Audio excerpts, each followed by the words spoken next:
Hello and welcome to the Minds on the Frontline podcast, brought to you by the Frontline Strong Together 5 program. FST5 provides streamlined access to behavioral and mental health services, as well as crisis resources for Michigan's Frontline 5 workers and their families. This includes all professional, part-time, and volunteer firefighters, EMS, law enforcement, corrections officers, and 911 dispatchers in Michigan and their immediate family members. First responders and mental health experts collaboratively created FST5 to provide 24/7 live support, effective resources, and cutting-edge services to prevent and alleviate PTSD, anxiety, depression, and other frontline work-related mental and behavioral health challenges. Need help now? If you are a frontline worker in Michigan or an immediate family member experiencing any crisis, work-related, substance abuse, depression, relationships, finances, or any other, reach out by calling 1-833-34-STRONG or go to fst5.org for more information. I'm Jeff Lassers, one of the hosts of the Minds on the Frontline podcast, and I'm a professional firefighter, paramedic, educator, and content creator. Minds on the Frontline is co-hosted by Mike Mattern, who is also a professional firefighter and paramedic. In addition, Mike is a peer support team member for his fire department and the Frontline Strong Together 5 program, a board member of the Michigan Crisis Response Association, and the former chair of the Michigan Professional Firefighters Union Behavioral Health Committee. Mike has training and experience with frontline worker mental and behavioral health. On the other hand, I do not. My role is to produce the show, whereas Mike is our resident subject matter expert.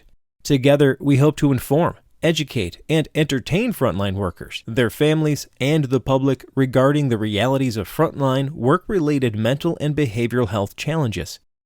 In today's episode, we are honored to host Brett Key, the co-founder and executive director of Warriors Rest Foundation. Warriors Rest was founded to deliver vital mental and emotional support to frontline workers across Oklahoma and the surrounding states. With peer-driven, culturally sensitive support and rigorously developed training, the foundation empowers first responders to confront the distinct pressures of their roles. Its mission extends beyond basic assistance, building a connected, resilient network that truly understands frontline struggles. Through this network, the Warriors Rest Foundation fosters resilience, facilitates healing, and promotes personal and communal growth within the frontline community. In this episode, Warriors Rest Foundation and the FST5 program unite to share experiences and strategies for improving access to mental health resources, emphasizing the importance of education in our communities. Although Warriors Rest and the FST5 program serve different regions, both organizations are deeply committed to supporting the mental health of frontline workers. Our guest, Brett Key, co-founder and executive director of Warriors Rest Foundation, brings over 26 years of law enforcement experience, including a distinguished career with Oklahoma Highway Patrol. Brett offers invaluable insight into the unique mental health needs of first responders, shaped by his own journey and experiences.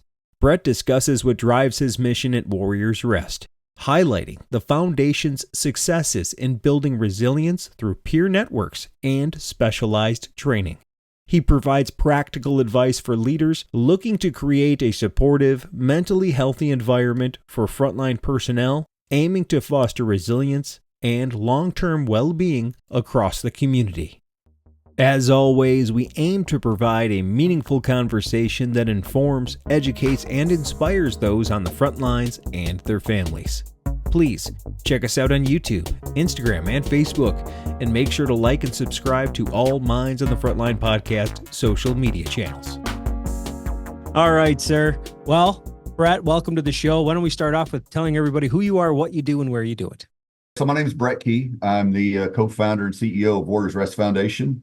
Retired state trooper here in Oklahoma. I did just shy of 27 years, so 26 years, 3 weeks, 4 days, and I could break it down to the hours and minutes probably if I needed to. I came out of college and didn't really know what I wanted to do, and got into law enforcement and got on with the Highway Patrol, and I made a career out of it.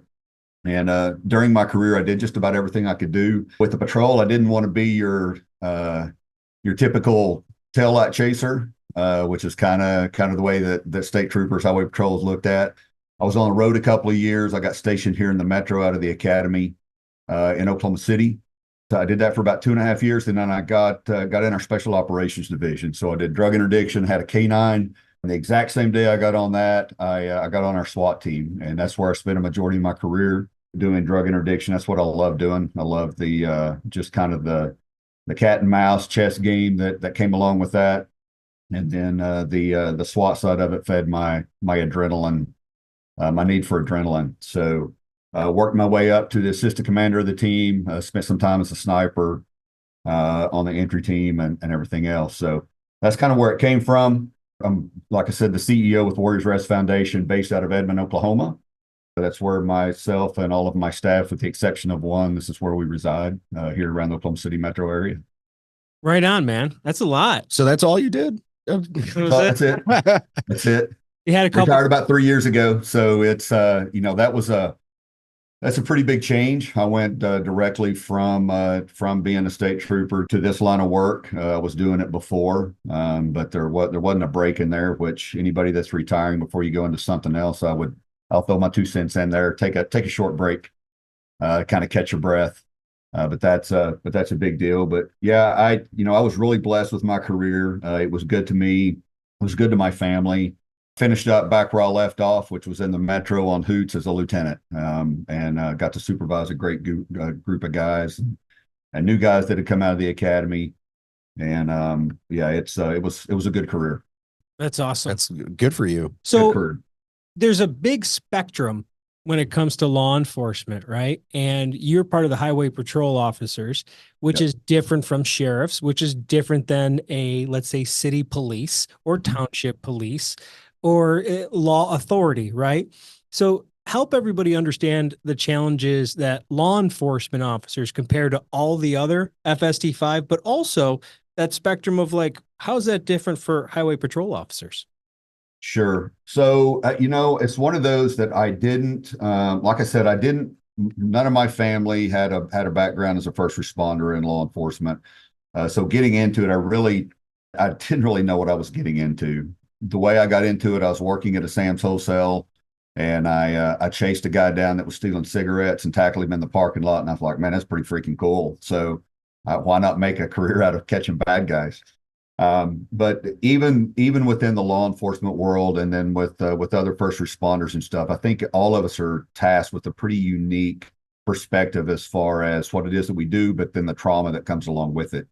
And I think for the law enforcement side of it specifically, I think that we talk about hypervigilance quite a bit, and kind of what that does to us and how our body reacts to it. And I think that's the one thing with the law enforcement that sets us apart from the others is that hypervigilance is something that we stay under, that is constant from really the time we put the uniform on until we get home. And for a lot of us, even on our days off and stuff, we stay there because most cops work part-time jobs and they're carrying a gun. And so they don't ever really come off that hypervigilance, which can be exhausting, right?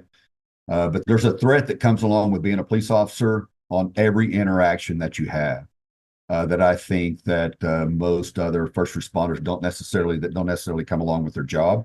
It does, like with the firefighting, if you're actually fighting a fire, then there's a threat. But just, driving down the road, every time we initiate a traffic stop, every time we have contact with somebody, there's that threat of what are their intentions? Are they good guys or bad guys? And the bad part about that is, and I think that when it starts bleeding over into your personal life, I think is where we run into a lot of our problems and I did this, is I started looking at everybody as the bad guy because I couldn't come off of that hypervigilance. I think with law enforcement, I think that's pretty unique. I think Department of Corrections, I think corrections officers and jailers, I think they kind of fall into that same category. I think that is the one thing that ties those two together, is that you always kind of feel like whether it's the truth or whether it's perceptual, you always have to kind of be on your toes because there's always a threat out there, where I don't feel like that, there's a lot of that comes along with the other first responders and what it is that they do. One of my favorite movies is Terminator. Remember Yeah. when Arnold's walking around and you see like the digitized assessment constantly Yeah. going on? It's Yeah. almost like that's what happens to a lot of my law enforcement friends, even Mhm. off duty, because they're in such a process of assessing humans, good guy, bad guy, intent. And even if they're doing nothing, you're still assessing the situation, which Yeah. means you're processing things and not letting other things happen. Absolutely. I mean, Yeah. I've been out with some of my buddies who are cops, and you go out to a restaurant, they're like eyeballing everybody the second they walk in the Yeah. restaurant. Whereas Yeah. me, I'm like, oh, there's a table back there. Yeah. You're like You checking know, in, like, are you okay? yeah, Yeah. but you can tell while they're even sitting there at the Yeah. meal, they're kind of scanning the restaurant Yeah. for everything. Right. You know what I'm saying? Everybody that comes in and out, I mean, the first thing you do, and it's odd. It's kind of bled over into both my boys. I've got a 23 and a 20-year-old, and I'm always like, you have to be aware of your surroundings. You walk into a building, where are the egress points? Where are the exits? All of that stuff. And it's the bad part about that's a hard way to live. And especially if you get to a point where you can't differentiate between when you're on duty and you're off duty. And I think for cops, I think that's just a constant drain on us mentally, emotionally, and physically, that maybe some of the other first responders don't have. Now, and saying that, well, let me go back to the other part of that question. So, as far as the state trooper goes, every state, the state troopers are a little bit different, right? As far as what it is that we do. Here in Oklahoma, one of the things that's a little bit different in the city areas, in the metro areas, we operate kind of the same as our local law enforcement does. Now, we don't follow the same city statutes and stuff like that. We don't necessarily assist. I'll use Oklahoma City for an example. If they get in a pursuit, we'd always go in and get involved in their pursuits and stuff like that, which sometimes would piss them off, but that's all right. That's what we were good at. We were good at chasing people. But you get out in your rural areas and they really work hand in hand with all the other first responders and the county sheriffs and stuff. So domestic calls and different things like that, they really work kind of under the same umbrella as the other law enforcement agencies. The one thing that's probably the most significantly different with in Oklahoma anyway, because a lot of the agencies and counties and stuff can't, because they're short staffed and everything else, there's a lot of times that trooper will be the only law enforcement officer out on an overnight shift, right? And even some of our counties, then it's on an all-call basis. But a majority of our counties, we have state troopers that are out 24/7 in that area. So if something goes south, if you get in a fight, you're on your own. Nobody's coming. Right? You're on your own. So we have one of the few high stress academies here in Oklahoma. That's we still done. I ran a couple of them. They're hard. It's a boot camp, and it's for that specific reason. I don't think I've ever know. heard of a state trooper going through an easy program out of Yeah. any state. I like the one I Yeah. understand in Michigan is like they try to drown you in your uniform every day. And I mean that Yeah. literally in a pool. I'm like, Yeah. why? But they're like, okay, it works. Cool. Yeah, it is. And look, times are changing. I can see both sides. I can see both sides of it. But the one thing that we did when we bring the cadets in, and they did the same for us, is our job was to train them to make sure that they stay alive when they're out there on their own. Yeah. And I think that that's the biggest thing. And that within itself, I think, adds another level of stress or anxiety or whatever you want to call it, that most don't have. You're in the metro area and you go calling for help, you're going to have 30 cops show up, right? You get out in Osage County up here in Oklahoma, and even if somebody's out, they could be 50 miles from you, and that's hard, right? So That I think there's that's the biggest striking difference. comparison there with fire, where like I show up with at least 3 other people, right? So Yeah. right there, I'm already different than you. And then if we Yeah. run out of people at the station, we just call the next one. If we run out of people on this Sure. duty, we call the next. I can't imagine not having help 2 minutes away. I can't Yeah. imagine. We can kind of go into that here in a little bit. I lost a partner of mine, and he was out. There was no help, and they fought. He and the third, they fought for a long time, right? And when I say a long time, 5 minutes. That's an eternity when you're in hand-to-hand combat with somebody, especially knowing that 6 minute wrestling match makes you it feel like is, you're gonna die. right? Now try fighting for your life for 5 minutes. Yeah, yeah. And I think that's the biggest. I think that's the biggest difference, and probably as far as uniqueness, the one thing that comes along with law enforcement is what seems like an eternity is really 1 to 2 to 3 minutes to 5 minutes max or whatever. And that can be whether it's hand to hand or whether it's a gunfight or anything else. That's something that we know going into it. I think most know going into it, and we train ourselves, physically to be able to handle that stuff. The emotional and the mental side of it is a whole nother deal. And there's only so much of that you can train for. And that's always something that's really kind of in the back of probably every law enforcement officer's mind is, you know what, mentally, I think that I'm there, but I've never really been put in that spot yet. So there's a constant, I've got to do better. I've got to be more physically fit. I've got to be better at my jujitsu. I've got to be better at my firearms. And then mentally just continually training yourselves, going through those scenarios and winning those scenarios in your head. Because any traffic stop, right? Any call can, in the blink of an eye, can go south. Yeah, I mean, I think it goes with all the different disciplines. Is Sure. you mentally train for these situations, but until you're put in the situation, you never know how you're going to react.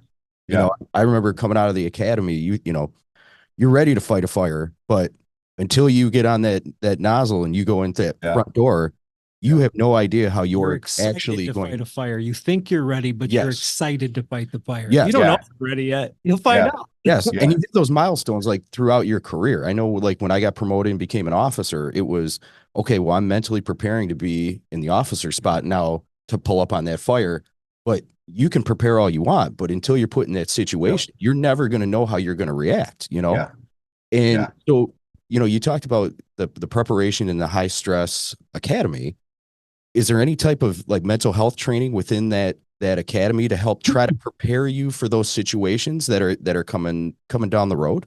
So there wasn't, right? So that's the one thing that I always said. I'd put our training up against anybody in the US, right? And Michigan would say the same thing and all the others. But they taught me how to drive, fight, and shoot. Right? They taught me the law, but they taught me how to drive, fight, and shoot. And they taught me how to go, I will do everything that I can mentally and physically to go home at the end of every shift. They did not tell me a thing about what the job was going to do to me. They didn't give you the I manual didn't, when you got home.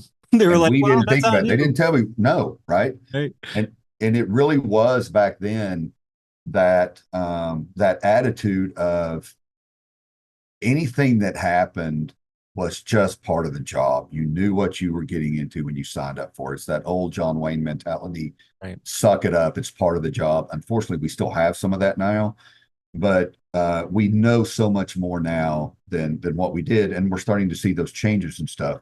And that's one of the things in our academy now with the highway patrol and all the departments and stuff that we work with. We do the mental health training. We talk about the traumas. We talk about we want to give them tools and stuff to, as the traumas happen, to work through them by themselves, with their partners, with their families, whatever it is. So we're starting to see a change in there. But when we came on, it wasn't even talked about. It just wasn't talked about. We didn't have anybody in the department that dealt with it. Everybody was on their own. Kind of with that being said, now that, you've got the Warriors Rest Foundation, you're talking about it's being taught in the academies. Yeah. What was some of the real life scenarios or incidents that changed those beliefs in the whole culture of the police realm to change it to mental health? Like personally for you, what were some of the incidents that really kind of so some of those incidents happened and I didn't even know that they were taking a toll on me, right? And I don't know, you've heard the analogy about, how to boil a frog. They put them in hot water, they'll jump out, and you put them in lukewarm water, they'll stay in there, and you turn the heat up underneath them. Well, that's what the career had done to me with the traumas and stuff that I didn't even realize. And then December 26, 2003, my wife had, on Christmas Day, she'd gone into labor with our second son. And so I had made my phone calls to everybody and was going home, was going to be off for 10 weeks to stay at home with my family. Duncan was born that morning of the 26th at about 3:30, and then I get a phone call about 7:30 that I made mention a while ago that a partner of mine had been killed. Nikki Green. Sorry, Get it, brother. buddy. Take We your get time. it. Yep. He took a phone call that morning from dispatch and said, "Hey, we got a car. It's abandoned about a mile from your house. Do you mind going and checking on it?" And Nikki said, but he's like, absolutely, I'll take it. So we wouldn't have to call somebody out, right? The night trooper. So Nikki was going on shift anyway. Pulls up behind the car and ends up getting in a fight with a guy that was cooking meth and was strung out on meth. They fought, and he got his gun from him and killed him with it. And so emotionally, as I get that phone call that morning, I go from the high of having a son to the low of, finding out that Nikki's been murdered. And man, it rocked me back on my heels. And then I was on the SWAT team at the time, and so it wasn't long after that my pager went off, and it was an activation. And I walked over, kissed my wife on the head, and I left. Right, I left her, my newborn, and sitting in there, and man, I got down. We got down to the scene. It was down in Southwest Oklahoma, and I can remember pulling up down there, and one of my TAC team guys, partners, looking at me and say, "Man, what are you doing down here?" I'm like, "Well, where else would I be?" Right. Right. And so that sent me into a pretty dark place. I did not handle that well. I didn't know what to do. And my comfort level at that time, I mean, my marriage was not in a good place, which I didn't even realize, because I had moved into a place where I'd started letting the job define who I was, because that's where I was most comfortable, right? And that's where I felt like I had the most control, when I really didn't. And so that's where I ended up back, and I got sideways one night, and I did some pretty stupid stuff. I had a partner get a hold of me and say, "Hey, dude, you're done." And so that's when I got introduced to a little lady named Dr. Kathy Thomas. She's a clinician up in Stillwater, Oklahoma. I went and had my first session with a psychologist. And, I went in there. Well, first off, I went in there I was not going to say a thing. Big bad trooper, walked in, crossed my legs, crossed my arms. Can you take a picture? Yep. Oh, yeah. There at the time, you're sitting there like, oh, yeah. What are you going to tell me? What are we going And it took her about 5 minutes. Yeah. right. She had me broke. Was she a culturally competent person, or was this Yeah, like, okay, unbelievably so Okay. much so she's actually my clinical director with the foundation. awesome? Even better. Yeah. Yep. No. All right. She is, and she's got her story of her own, and I'll go into that here in just a little bit. But Yeah. Kathy, very culturally competent, understands it. And the crazy part about it is I went in knowing that, we're really kind of thinking that Nikki getting killed was what had kind of messed me up, but it wasn't just that. It was, even at that time, was a pretty short career. It was the cumulative stress and trauma that had come along with it, right? And it was my first fatality that I freaking worked. The very first day that I had my uniform on, we had a triple fatality with 3 kids that were going to a Baptist youth camp here in Oklahoma, in a van, flipped them, ejected them. That very first day in uniform, officially on duty, right? Death notifications that came along with that. We talked about death notifications in the academy, but until you have to knock on a door and look a parent in the eye, right? Oh my God. So it was the May, we talked, off air a while ago, a little bit about the tornadoes and stuff. May 3rd tornado that came through Moore. I sat and watched it, came within about a quarter of a mile of it. And I sat and watched it we watched it take people's lives. People had gone up under the bridge abutment, and it was just sucking them out. And so it was just the cumulative stuff that at that time I was told, "Hey, it's just part of the job. Just suck it up. It's part of the job. It's part of the job," right? I wasn't a heavy drinker, but a lot were like, "Hey, just drink it off, right? Go home, grab you a 6-pack." So that's really when I started seeing, and after meeting with Kathy, that I was like, you know what? I'm not okay. And I accepted it pretty early, right? Where some would say, "Hey, it's a sign of weakness," or anything else. There was such a relief sitting and talking with her that first time that I'm like, okay, I don't have to live like this.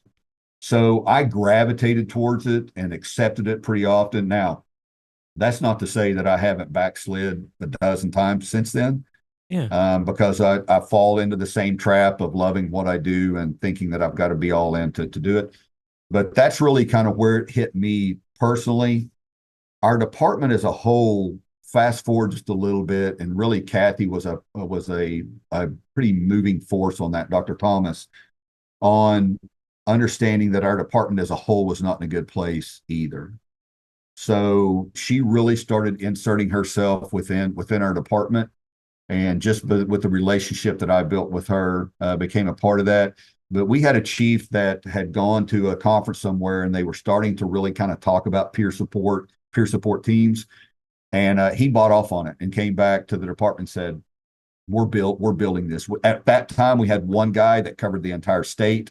Right. And he kind of, there's a whole nother story behind that. He actually had a heart attack going from one call to the other, made that second call, and then took himself to the hospital and found out he had a heart attack, right? So that our department really decided, okay, so we need to put a team together. And I was fortunate enough to get asked to be a part of that initial team as a peer. And that's kind of where it took off, and where, as I got towards the end of my career, I saw that because of kind of what I had done, a lot of guys would come to me and say, hey, I'm not in a good place, or hey, do you mind helping me walk through this or this and that? So I found that I kind of had an itch for it. And we had a solid group of people around us that were really good at that. And oddly enough, and I was a little bit surprised, that the patrol as a whole started accepting it, right? And it wasn't completely widespread, but as people started getting healthier and understanding that they didn't have to live that way, then they would start talking to their partners. And I think that was really the big catalyst as far as what we were doing within the patrol. But from that came, and I want to kind of go into where Warriors Rest came from. We started it back in 2018 for a nonprofit foundation, like I said, based out of Edmond, Oklahoma here. I've got 7 full-time employees that work for me, and everybody in this office has been there. Every one of them has a story. Everybody that works full-time here is retired, and that's from whether it's carrying a gun, dragging a hose. We've got the gamut covered. But we've all been there and done that. My clinician, like I said a while ago, Dr. Kathy Thomas, is my clinical director. She actually got into this line of work as she was finishing up school, and she got assigned to the death notification team at the Murrah bombing that happened here. And she was watching first responders and what they were having to do and the effect that trauma and that event had on them. And she's like, that's who I want to help. Right? That was a big event. And you said, specifically for those outside of Oklahoma, that's the Oklahoma City bombing. That Oklahoma City bombing. Very significant. And that was her first assignment. That was her. Yes, her and the other group of clinicians got assigned to that notification. The death. Think about that. Before 9/11. Yeah. Right. Way before. Yeah. This was really big deal. So I can't the cultural magnitude. Yep. And you're leaving school and you're being assigned to this. That's a huge jump. But remember, when we talked to Gonzo down in he's down in Florida. He's a battalion chief. Yep. But the high-rise building that collapsed down there, he was actually their USAR. But the difference was, he said that nowadays these deployments now have mental health professionals that go out to these deployments for the teams. Yes. And to see like where the Oklahoma City bombing was, where nobody thought about it, you know what I'm saying? To where we are now, that's huge. Yeah. Oh, it's awesome to see. Yeah, it's night and day. They had, as you came off scene had just got on with what we call our Capitol Patrol, which is it's a branch of the Highway Patrol, Department of Public Safety. But I was on end when the Murrah bombing happened, and minutes after it happened, I can remember seeing that and just going, what in the world? And they were doing kind of out briefings as teams would come off, but there really it wasn't what it is today. Yeah, and they didn't know what to do. They let them off the hook a little bit. What standards were even there? Like, they earnestly probably tried. Yeah. Well, the culture wasn't there either. You couldn't Google it. Google wasn't a thing. It wasn't. The culture wasn't there to ask for it or demand it or want it or whatever it may be too. Or at the time, they were still really all these things to keep these troopers alive for so long. Took a lot of time to develop these concepts and to put them in practice. And now the bandwidth is in existence with data to show how we can smooth out their transition between normal life and work life, right? Yeah. But please continue. Yeah, so that's where Kathy got. So to say she's culturally competent, she's been doing this a long, long time with first responders. That's awesome. Yeah. So that's kind of and then I've got Jill Newman, who is a LPC. She's a counselor. she's dealt with first responders for a long time also. But that's kind of our staff. But where we came from, like I said, we started back in 2018. But one of the things, as we built our Highway Patrol peer team, we had the blessing of having two people involved. One was Dr. Kathy Thomas. The other was Gary Berryhill. And so Gary Berryhill actually works in the office. He's retired U.S. Marshal, and he oversaw the U.S. Marshal CERT team, their critical incident response team, or their peer team, right? He was stationed in Oklahoma. So as we built our team, they were both very integral in that process. So as we built it, one of the things that they were both heavily involved in was National Police Week with cops, concerns of police survivors, right? In fact, my team just came back from that on Saturday. They've been up there for the last week. But the U.S. Marshal Service, they provided peer support for that event. So for all of the coworkers and family members of those officers that have been killed in the line of duty during that week, they have peer support for them. They have continuing education classes and stuff. So because of our relationship with Kathy and Gary, we got to be a part of National Police Week to be a peer up there. And so we started going up there on our own dime. And one of the things my partner, he's gone a different direction now, he's not with the foundation anymore, but he's gone a different direction. But one of the things that we started seeing was that there are so many people out there that didn't know what a peer was. They didn't have access to a peer team. They didn't know how to build a peer team. And it's just like, okay, so we, at that point, we're like, you know what, we're really kind of crazy enough. The Highway Patrol is kind of we're kind of in front of the 8 ball here, which is we're never in front of the 8 ball on anything with the Highway Patrol.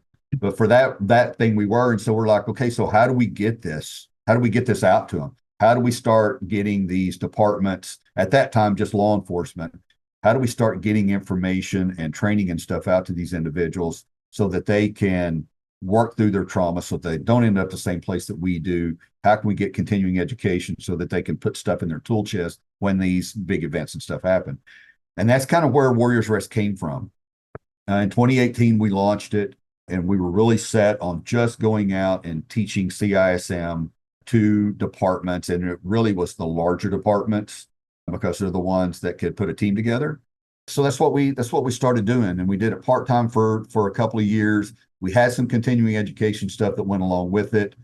But the big mission was to make sure people knew there was a process or systems out there and just start connecting dots. You weren't selling anything per se. You didn't have a commodity. It's a 501c3 foundation that is trying to connect, just like us, the big spectrum of frontline workers out there and letting them know help is available. This is what it looks like. If you have an incident, here's some guidance on that. Now, some, like you're saying, some agencies like your patrol is way ahead of the game.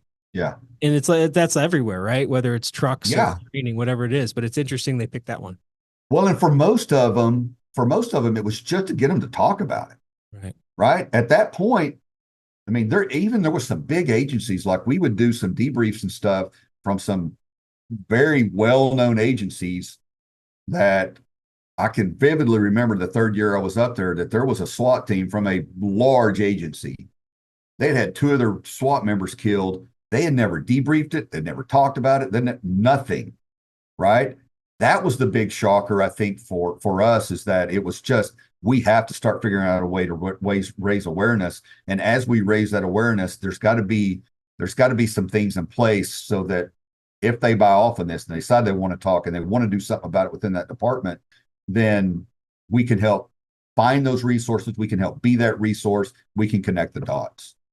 Did you ever find in those situations that everybody was more than willing? They just didn't really know what the how part of that? Yeah. Yes. It wasn't like you were getting anybody to say, no, I'm not doing it. It was like, no, we have no idea what to do, so we don't do it. So they don't do it. They just didn't do anything. Right. Well, I think people think it's a bigger haul to start a peer team than what it actually is. Yeah. You know what I mean, I think it's the people standing at the bottom of the mountain looking up going, well, I'm not going to make it to the top. Yeah. And when you really kind of tell them and the step-by-step process, it's really not that hard. The nice part about it is, and I'm sure like when you started, your foundation and your teams, when we started our teams here, there was no roadmap for us to start a team.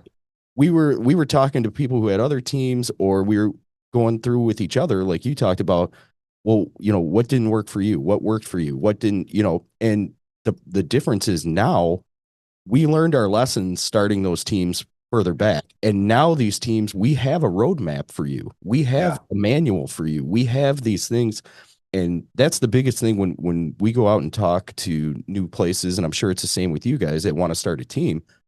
They get kind of overwhelmed at first because they're like, well, where do I start? I don't even know step one.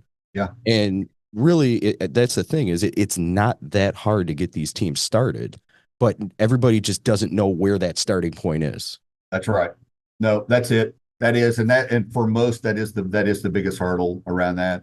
And then the other part of that is, so let me back up. So once we kind of got this thing going, we knew it going into it, but our wheelhouse was law enforcement, right? So that was the lane that we stayed in. But it wasn't too long that we started, especially in Oklahoma, because the majority of Oklahoma is rural, right? So there's people that wanted training, they wanted to build a peer team, but they didn't. I mean, they've got a department of 15 people, right, or whatever it is, and that's probably a large agency considered in Oklahoma if you look at the map as a whole. Well, you get to rural areas, that is a bit, it's pretty average. And it is, right? And so then we start realizing, well, okay, so we can't just limit this to, we're gonna have to spread our wings here. We can't just limit this to the law enforcement side of it. So we started bringing in all the first responders, started working with the fire departments, the volunteer fire departments, EMS, corrections, jailers and communications officers and stuff like that. Some that are forgotten that aren't necessarily looked at as first responders, but the trauma is the same, right? It's just a different viewpoint of the same traumas. So the foundation as a whole, we went full time in 2022, and man, we haven't looked back. It's snowballed. And I do think that the big part of that is because there's just been, and we're not there yet, but we've seen the culture shift to where it is okay not to be okay. It is okay to talk and understand that we've got to work through this stuff. We can't let that bucket get full, because at the end of the day, it's going to catch up with us somewhere, man. Right? You're not getting away from it. No, and we're not getting away from it. And I think that the tough part is a lot of people don't realize is, if you're holding that bucket and you dump a whole bunch of water at once, you're going to realize that bucket's full and you can't carry it. Yeah. You talked about it. It's the cumulative. It's the drip. Yeah. It's the constant drip that goes in that bucket. And before you know it, you look down and that thing's overflowing, but you don't realize it got that heavy. Yeah. And it's nice to see, like you talked about, the culture shift that's going on. I know, Jeff and I have talked about it at work. People at work will talk about their therapy sessions now.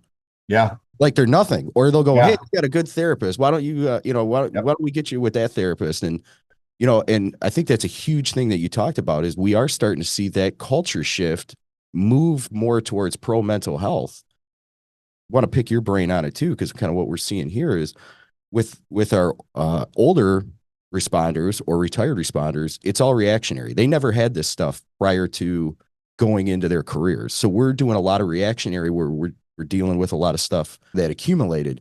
The nice part about it is starting with the newer recruits and trying to do things early on. I think by the time they make it to that status, that's where the whole culture change is going to go. That career generation that we're starting right now, that's where it's going to be shifted completely.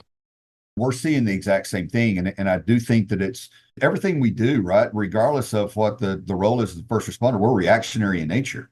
And so for us having to move out of that mindset to understand that we've got to be proactive with this, there's still going to be stuff we're going to react to, but to be proactive for it.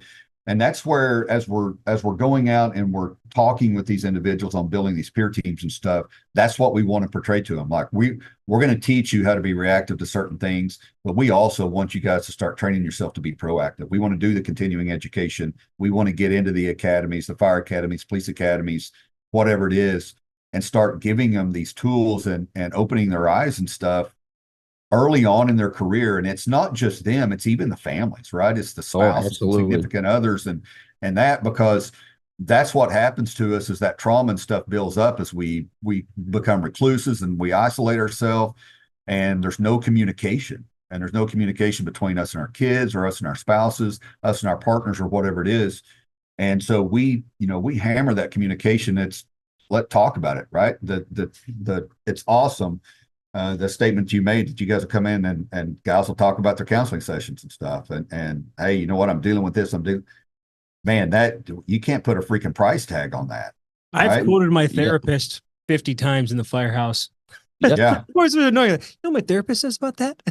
Yeah. It breaks down into a little routine, and it's like, but it's nice because the people are like, oh, well, yeah, like, hey, you know what my cardiologist said about that? It's not a different thing. Yeah. Right. And that's the best part about in the frontline community. We talk because we have this oral tradition of passing down what you should look for in any way. You're buying a house. Oh, you don't think 50 people you work with got opinions for you and idea? You know what I mean? We're all and some of our sharing, realtors. right? Yeah. We're sharing ideas all the time. This is the new thing. We're just like, oh yeah, you go here, we do this. Fitness became really big when I got hired. It used to be disgusting what we ate in the firehouse, and it's gotten so much better. And I feel like wellness in general, including this type of stuff, is just getting more powerful. But let me ask you, so specifically, it's like FST5, we're helping out everybody in Michigan, and Minds on the Front Line is for the whole nation internationally, really, and it's an outreach to talk to other groups just like FST5. In a way, you're like them in that you're trying to do outreach and connecting the dots for peer support, resources, and understanding what's going on. So specifically, who does Warriors Rest serve, and how can they get a hold of you? So right now, one of the things that we do, we're very heavy in Oklahoma, of course. And one of the things that we're trying to do to establish here, and we've worked on it for the last 2 years, and we're starting to put a lot of it in motion right now, is we're building a statewide peer network.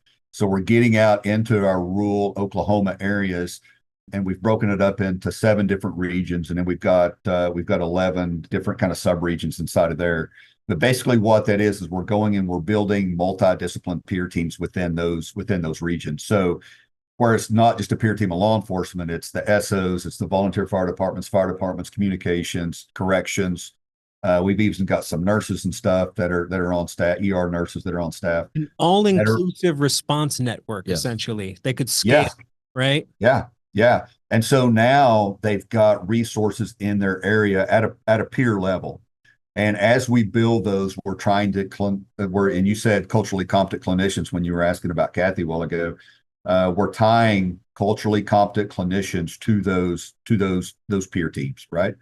So that's our goal in Oklahoma. Is we're going and we're training those teams. We're assisting with placing clinicians in those. One of our deals in Oklahoma specifically that we're doing, and Kathy and Jill, my psychologist clinician that are working on, we're short of clinicians. We're short of culturally competent clinicians. So we're getting ready to have our second annual Clinicians for Warriors 3-day conference to where they bring clinicians in that are either working with first responders or want to learn more about it. And so we're giving them tools and stuff to where they can understand the lifestyle of a first responder and their families and different things. That clinician side of it is very, very, very important, right? A lot of it's telehealth. You get out in Western Oklahoma, and there's nothing. You give me the option to Zoom, I won't go next door. Yeah, right. Yeah. So just making sure that there's different options and stuff out there. And as we build those, we take care of the continuing education and stuff. So we want them to continually, as peers, we don't want them to be experts in anything, but we want them to be able to talk about stuff. So we'll talk about the hard stuff. We'll give them class on suicide intervention and prevention, on addiction, on marriages, and basic finances and different things like that, just so that they can have general conversations and then give them resources that they can push them to if it gets deeper than that, right? So we're focusing on the exact same page. Like everything it's funny, like you can have these congruent ideas that are developed in different areas and basically different scientific experiments that are leading to the same outcome of this is how you address this. Yeah. You make sure you got people around that can help people out if they just need a peer. Peer can't help you out. Well, then we have the option to get you to a culturally competent clinician. Yeah. Oh, you need more than that? Here's a spectrum of treatments. Oh, it's that bad. Here's how we can get you into recovery. Like, we have a protocol for everything. Yeah. How to fuel a truck. We don't do that for our brain. Nope. No. And I think that the culture shift that we talked about is great, but you just hit the nail on the head, which is the downfall. And I don't even want to call it a downfall. but we're running out of clinicians who are culturally competent to send people to. Yeah. We work in our bubble here in Michigan. So to hear you say the same thing, it's great that we're getting people to clinicians. I mean, that's what we've been wanting to do. Yeah. Yeah. We need people to send them to. Right. Yeah. So, I mean, if it's a burgeoning market, you see a lot of people going, oh, I didn't know that group of people needed help. And Yes. you are here. We're close to it. I mean, we're literally in the building that trains the psychologists Yes. right now. Yeah. So we're seeing more people. Oh, really? That sounds really interesting to get into. And so I think within about 4 or 5 years, we're going to have a tremendous increase in access to really cool clinicians that understand us. Really, I agreed, Jeff. We are working with University of Central Oklahoma and some other universities and stuff. It's the same thing, right? It's catching clinicians and stuff, or the ones that want to be clinicians. It's catching them earlier. But I think that and you kind of, I mean, you hit it on the head a while ago when you talked about people don't look at us as the ones that are needing help. Mm-hmm. There's a good side to that and a bad side of that, because it's not a weakness. People still look at it as a weakness. So if you got a police officer or firefighter that's like, well, they're struggling with some traumas and different things like that. And for some society, they're like, well, they must not be good at their job. They must not, right? I don't know if I want to call them for help or whatever. And I think that getting rid of that stigma within the civilian population is as big of a challenge for us as getting rid of the stigma within our population, right? And so I think that that's another hurdle that we're trying to get across. But I think people understanding that what we see day in, day out is we're not supposed to see, right? We signed up for this job. We know what it entails. We know that we're going to see it. But man, it doesn't make it any easier. Well, and I think sometimes, we're seeing it a little more is just like you talked about. You can't treat us like other people. And I think that's where before it was a lot of cookie cutter, trauma protocol type stuff. Sure. And what I've learned working here, with Wayne State and working with some of the clinicians here who are absolutely phenomenal. We've had them come do third rides with us, come out to the stations and see kind of what we deal with. And almost every single one has said to us, we thought we knew what you guys went through and dealt with, but we had no idea. Yep. And it's one of those things is I think you're right. And we need them to learn about us. Yeah. Because we are not like the regular public. The stuff Nope. that we've seen, the stuff that we deal with, and not just once or twice, I'm talking over 25 years. I don't care who you are. That changes you. That changes who you are from day one to day of retirement and beyond. But that's what the clinicians really have to understand is you're not dealing with a quote unquote normal person. Yeah. You need to learn our traumas and how we operate because our culture and just the amount of trauma that we deal with sets us apart from other people. Yeah. That's a great advice for our clinicians. And considering everything you're doing down there in Oklahoma and all the experiences you've had, what is some advice you can give to policymakers, frontline leaders, departments, and even frontline personnel to best support the mental and behavioral health of all of them? So I'm going to start with, look, I think everything starts with leadership. And I do think, and I say the leadership instead of the management side of it, because I think that if you want to be successful and you want to take care of your men and women, then you got to be a leader, which means that you've got to not just buy into the program, you got to be a participant in the program. And I cannot tell you the number of times, and I have within my own department, I would get a phone call and say, hey, I need you to come to my office. I got somebody that I need you to talk to. And I would walk in and there would be somebody sitting there and they would say, hey, do your thing. Do what it is that you do, Brett. And we'd take care of that. The next day, I would go back in and sit in that same office and look across the desk and say, so, I mean, how are you doing? And wanted nothing to do with it. And he was a leader, right? He wasn't just a manager. He was a leader. But I think in so many of our departments, whether it be law enforcement, correction, any of them, firefighting, that we have people in those leadership positions that are in dire need of help and won't reach out to get it because of the stigma that's still attached to it, right? And I think that's where it needs to start. We want to see the tide turn 10 times quicker than what is turning right now. Is we have those men and women that are up there in those positions that are willing to say, hey, you know what? I'm not in a good place either. And it's a Vulnerability is the humility and seeing a human behind it, right? Yeah. yeah. And when you show me you're just a human, it ain't gonna make me not follow. It's gonna make me want to follow you into hell and carry gas cans. Like, A let's hundred, go. 100%, right? So that not just only affects just the mental health, but that affects morale and everything else within the department. So if I could shake my magic crystal ball there and say, hey, here's the one thing that I would want to happen, that's what it would be, is for the leadership. Now, the manager's side of it, that's a whole nother story, and I don't know that we've got enough time for me to dive into that. We'll all need a yeah. session after if we do. Yeah. Part 2. That'll be the censored version. Yeah. But so the other side, so that's the trickle down effect on that, right? And so as we get down to those frontline men and women, I think it's just the understanding that there's resources and stuff out there, and it's not just I want them to understand, and this is where I think that the true tragedy is, right? I think we can be good at our jobs, but at the end of the day, it's just a job, right? There it is. It's just a job. And for our men and women to understand that, okay, we want you mentally healthy for work, yes, but I want you mentally and healthy for your spouse. It will make you better at the job that you think that if you walk away for 10 minutes. No, it's you getting the break allows your brain to get better at that when you come back to it. Yeah. It does. Yeah. And it's to be a better husband, to be a better wife, to be a better dad. Yeah, the calls don't bother me when I have a good balance at home. When I'm like going home, I got a 3 and a 5-year-old, so fun is the name of the game every day, right? And so we play, we do our thing, and then all of a sudden, I'm like, oh, I could care less about work, So that's really good advice. I totally agree with you that if we get all leaders just to display that humility and just show that, you're humans too, and you need the help, and it's a we, not me situation. I think it goes a long way to show people the way to address their own health on the spectrum of things. Sure. So how do people get a hold of your foundation if they want to find more information? So you can go to our website. So it's warriorsrestfoundation.org.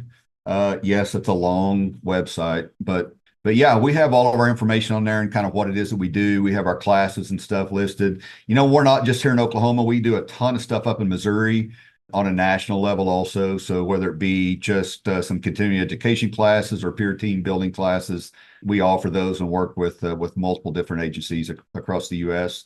Also on there is a couple of events and stuff that we host. So we host what we call a post-critical incident seminar, which is a 3-day event. It's free to first responders and their significant others and spouses. And anybody from across the United States is welcome to those. There's a lot of them done throughout the United States that we work with, different groups. But we've had a lot of success with those. So there's registration and stuff online for those. And then on social media, we're on all the different social media platforms. I'm not a social media guy.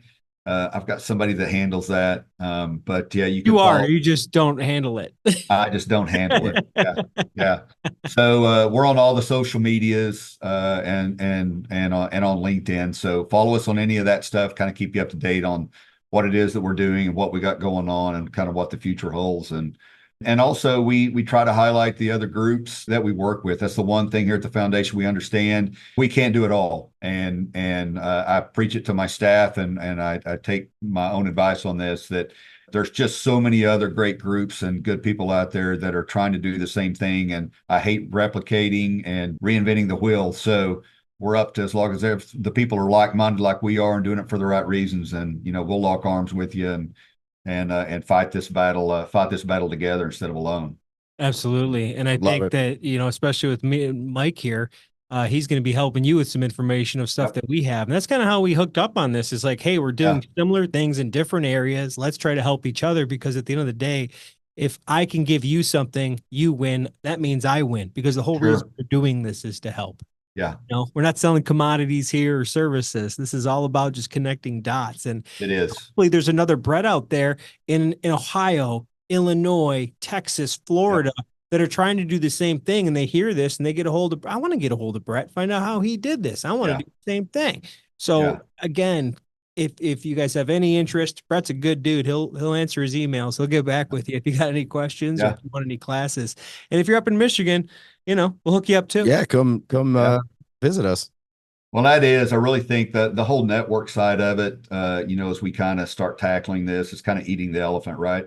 I think that's what makes it powerful. And I appreciate you guys letting me jump on and share a little bit of my story and what it is that we're trying to do with the foundation here.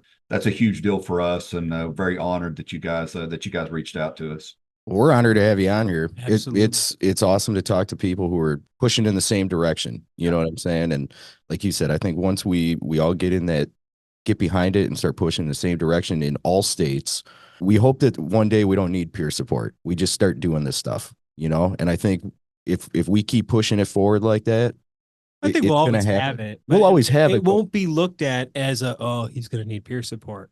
It'll just be like, hey, he needs a physical therapist. Yeah, I tweet the knee. Yeah, or I got a brain.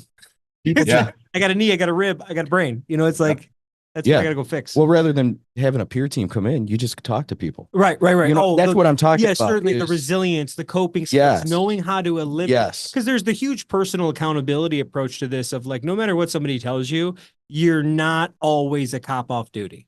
Yes. Yeah. I was once a fireman, always a fireman.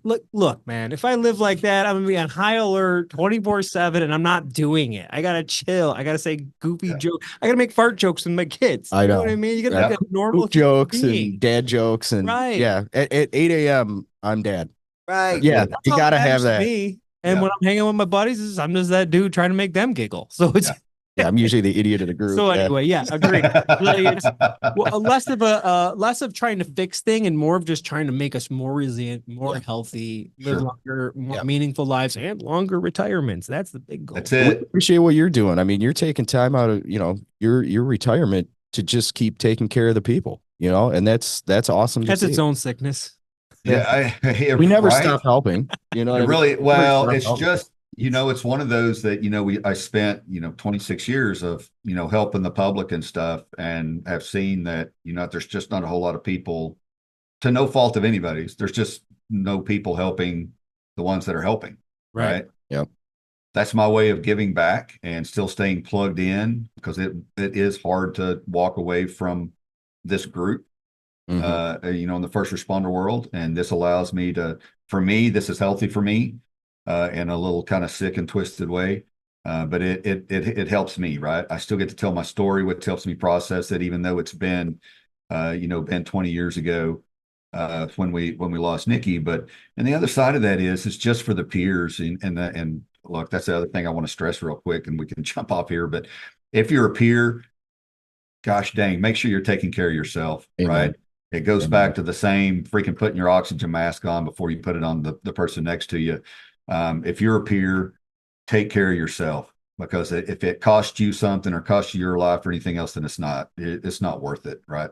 Yep. Great words, sir. Thank you very much for your time. Appreciate I got a feeling you'll be back in the future. Let me know, man. I'd love to jump back on, and maybe we'll get Dr. Thomas on here. Talk to Kathy Thomas and bring her. Oh, absolutely. He would love it. She would love it. And we'll be in touch. Yeah. All right, guys. Thank you. Have a great day. Hey, you guys stay safe. You too, brother. Bye. Thank you for joining us on the Minds on the Frontline podcast. We hope everyone enjoyed this episode. We have more great content coming out soon. Please check us out on YouTube, Instagram, and Facebook, and make sure to like and subscribe to all Minds on the Frontline podcast social media channels. Thank you for listening to the Minds on the Frontline podcast. Have a great day.